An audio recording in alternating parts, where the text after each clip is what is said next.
Shalom Bapak Ibu Saudaraku yang dikasihi Tuhan, senang sekali saya dapat kembali menyapa Bapak Ibu dalam program Dahsyat Firman-Nya. Pada kesempatan kali ini saya mau mengajak kita berbicara tentang menanti janji Bapa yang saya ambil dari Kisah Para Rasul pasal 1 ayat 4 dan ayat yang kelima. Firman Tuhan berkata dalam Kisah Para Rasul pasal 1 ayat 4 dan 5. Pada suatu hari ketika ia makan bersama mereka, ia melarang mereka meninggalkan Yerusalem dan menyuruh mereka tinggal di situ menantikan janji Bapa yang sebagaimana dikatakannya telah kamu dengar dari aku. Sebab Yohanes membaptis dengan air, tetapi tidak lama lagi kamu akan dibaptis dengan Roh Kudus. Amin. Bapak Ibu Saudaraku yang dikasihi Tuhan, pada umumnya manusia ataupun kita tidak akan sabar menanti janji keluarga ataupun teman yang berjanji kepada kita.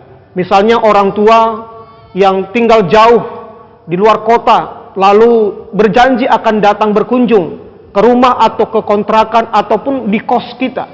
Maka kita akan senang sekali untuk menunggu kedatangan mereka. Bahkan kita tidak sabar kapan mereka tiba sampai di rumah. Demikian juga jika kita memiliki teman dekat yang sudah berteman begitu lama, tetapi dipisahkan dengan jarak yang begitu jauh dan jarang ketemu. Lalu teman kita memberi informasi akan datang berkunjung ke rumah kita dan juga memberikan kado yang terbaik, sesuatu untuk kita. Maka kita tidak akan sabar menanti kedatangan mereka dan banyak hal yang lain. Tetapi sesungguhnya manusia pada umumnya tidak sabar menunggu janji-janji yang disampaikan oleh orang lain ataupun keluarga ataupun teman dekat dan sebagainya.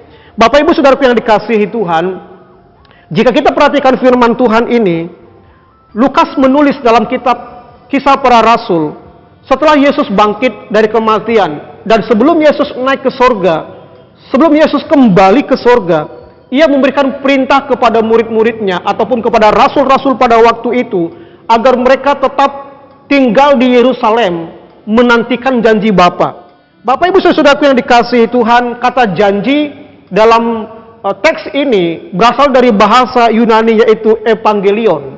Artinya menunjuk pada suatu janji yang spesifik dan tunggal. Artinya apa? Bahwa ternyata janji Tuhan di dalam konteks ini hanya satu janji secara spesifik.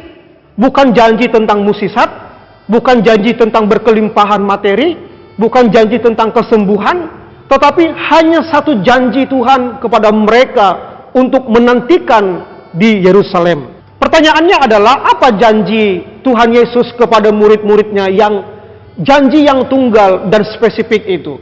Jika kita perhatikan dalam ayat 5, itu sudah terjawab bahwa Tuhan berjanji, Yesus berjanji akan membaptis murid-murid ataupun para rasul-rasul dengan Roh Kudus, dibaptis dengan Roh Kudus. Bapak Ibu Saudara yang dikasihi Tuhan, pada kesempatan ini ada beberapa hal yang ingin saya sampaikan kepada kita perihal tentang baptisan Roh Kudus. Yang pertama, apa yang dimaksud dengan baptisan Roh Kudus? Yang kedua, siapa yang membaptis dengan Roh Kudus?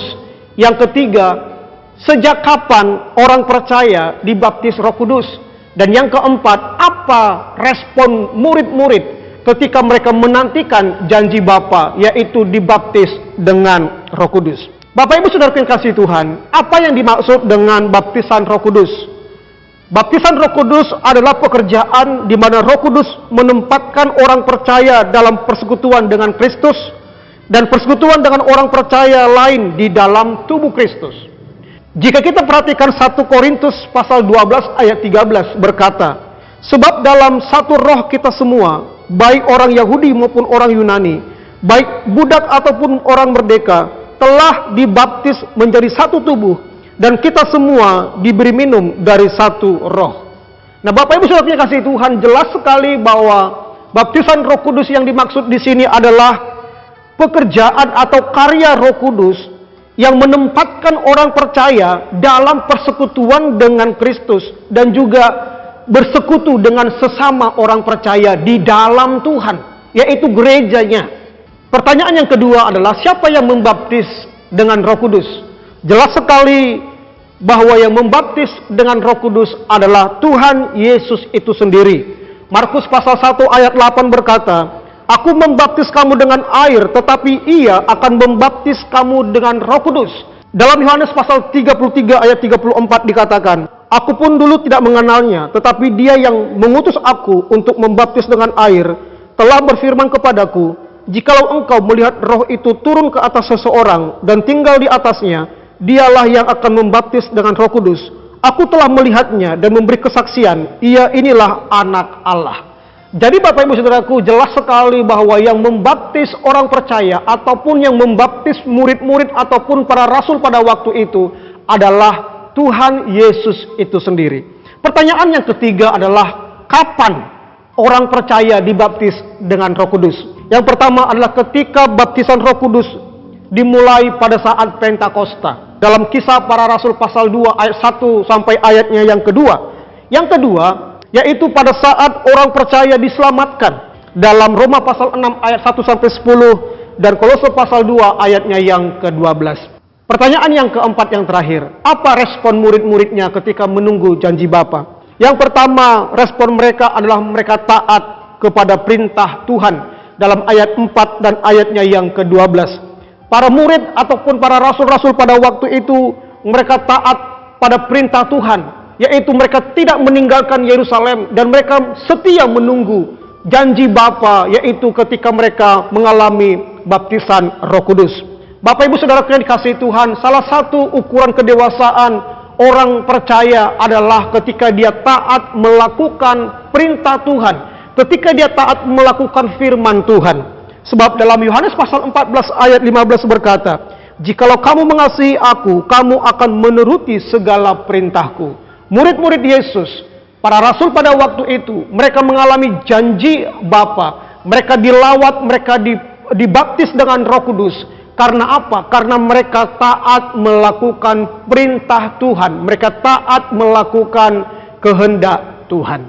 Bagaimana dengan kita? Sudahkah kita menjadi orang-orang percaya, anak-anak Tuhan yang sudah taat akan perintahnya?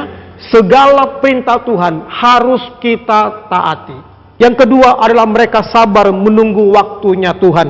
Dalam ayat 5 dan ayatnya yang ke-13. Bapak Ibu Saudara-saudara yang dikasihi Tuhan, selain murid-murid ini taat kepada perintah Tuhan, mereka juga setia menunggu janji Tuhan.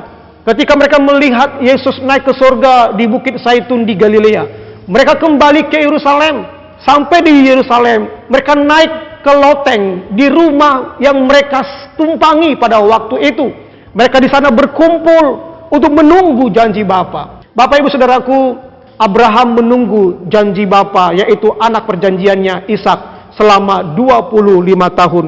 Yusuf menunggu promosi dari Tuhan menjadi orang nomor 2 di Mesir selama 13 tahun diproses oleh Tuhan. Bahkan bangsa Israel menunggu janji Tuhan untuk mendapatkan tanah Kanaan selama 40 tahun. Bapak Ibu Saudaraku, Tuhan berjanji pasti akan ditepati. Itu sebabnya apapun janji Tuhan di dalam kehidupan kita, mari kita sabar untuk menunggu janjinya Tuhan. Karena waktu Tuhan pasti yang terbaik dalam kehidupan kita. Nah, yang ketiga, respon dari murid-muridnya ataupun pada rasul pada waktu itu adalah mereka bertekun sehati, berdoa bersama. Dalam ayatnya yang ke-14. Bapak Ibu Saudara yang dikasihi Tuhan, satu teladan yang luar biasa. Selain mereka taat pada perintah Tuhan, selain mereka setia menunggu janji Tuhan, dan ternyata para murid dan juga para rasul dan yang lainnya, mereka bersehati berdoa bersama-sama di loteng Yerusalem, di tempat yang mereka tumpangi. Mereka berdoa terus, tidak jemu-jemu, bertekun, selalu mereka berdoa bersama-sama dengan sehati. Pada waktu itulah Roh Kudus diturunkan. Mereka dilawat oleh Roh Kudus, mereka dibaptis oleh Roh Kudus, bahkan mereka diberikan kuasa dan karunia yang lain. Bapak Ibu saudaraku yang dikasihi Tuhan, tentu Tuhan sudah memberikan janji yang tunggal kepada kita. Ketika kita percaya kepada Yesus, bertobat, kita menerima Dia sebagai Tuhan dan Juru Selamat, kita lahir baru. Secara otomatis Roh Kudus telah membaptis kita dan kita diangkat menjadi anaknya Tuhan. Kita menjadi warga kerajaan surga. Kita dapat bersekutu dengan Tuhan dan sesama. kita menjadi miliknya Tuhan seutuhnya. Itu sebabnya Bapak Ibu Saudaraku, sebagai orang percaya yang telah memiliki persekutuan dengan Yesus, sebagai orang percaya yang memiliki persekutuan dengan sesama, sebagai anak-anak Tuhan, mari kita merespon panggilan Tuhan dengan mentaati semua perintah-perintahnya. Saling mengampuni, saling memaafkan, saling mengasihi, dan semua apa yang Tuhan perintahkan harus kita lakukan, larangannya kita jauhkan. Yang kedua, mari kita taat akan semua waktunya Tuhan, menanti janji-janjinya Tuhan sesuai dengan waktunya Tuhan. Dan yang ketiga, mari kita terus berdoa bersama-sama. Berdoa sendiri secara pribadi itu baik, tapi berdoa secara bersama-sama juga itu juga sangat baik. Bapak Ibu Saudaraku yang dikasihi Tuhan, kita telah dibaptis dengan Roh Kudus-Nya, dan mari kita meresponi dengan taat, sabar menunggu janjinya Tuhan, waktunya Tuhan, dan juga mari kita berdoa bersama, sehati, bersama-sama, dimanapun Tuhan tempatkan kita berada. Tuhan Yesus memberkati.